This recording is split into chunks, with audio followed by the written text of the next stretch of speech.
Hey everybody, Malcolm Humes from On The Go Beats here.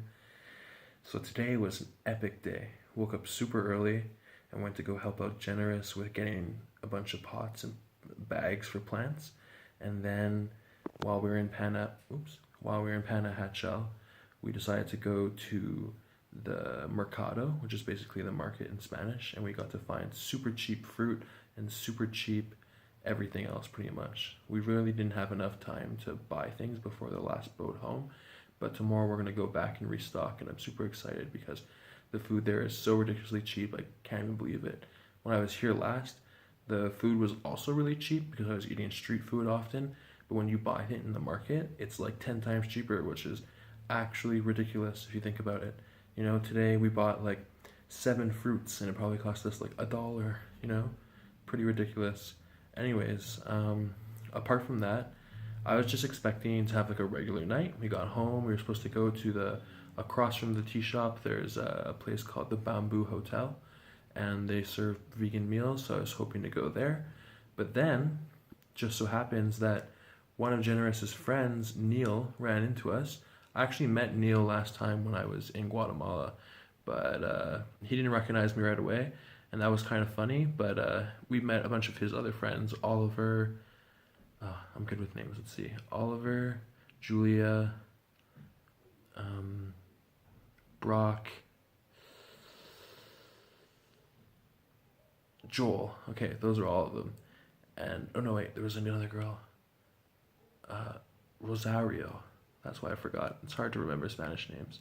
Anyways, it was super cool. One thing that I really liked about it was the vibe was so familiar to the way it was at the Jam House back in Montreal. You know, we all got together and put in a little bit of food each, a little bit of a potluck.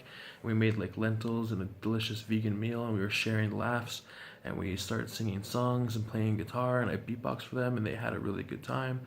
And it was just really, really epic all together. And the thing that really hit it off, which is something I was gonna hold off from because I'm trying to smoke less, but it was actually a good test to see if I would smoke more, is 2 of the guys, it was Neil and Oliver, they had found this fruit, I forget the name, it's like hoakati or something like that.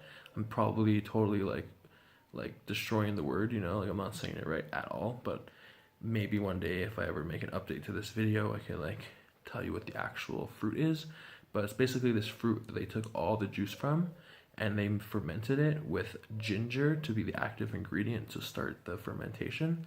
And it was only 2 weeks old, but it still tasted pretty alcoholic. And we drank that at first, and it was something like I never tasted before. And the thing that kind of sucks is I'll probably never taste it again. So that was lame. But after a few drinks, we started mixing it with some 12-year rum, and we got super drunk. We were actually at this guy Brian's house, who I forgot to mention before.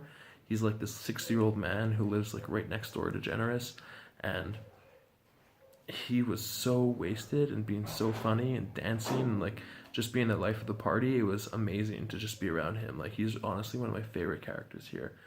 A few people even mentioned that maybe he should be the mascot of Tsununa. Tsununa is where the tea shop is, by the way, on Lake Atitlan, which is in Guatemala. Anyways, I'm kind of drunk right now, so I think I'm gonna hit the hay, but I just wanted to let you guys know what I did today. Anyways, I hope you guys all have a good night, and I guess I'll leave you a little beatbox since I didn't do one last night.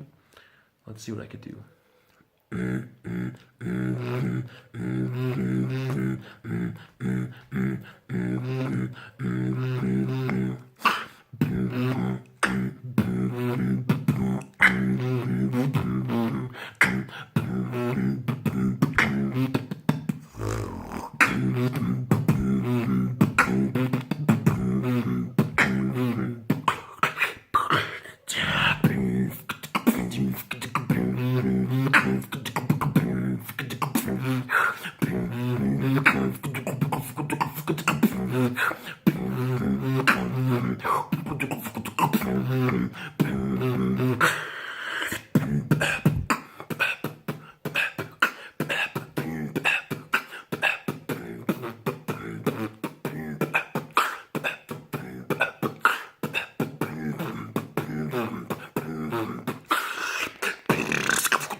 No holding back.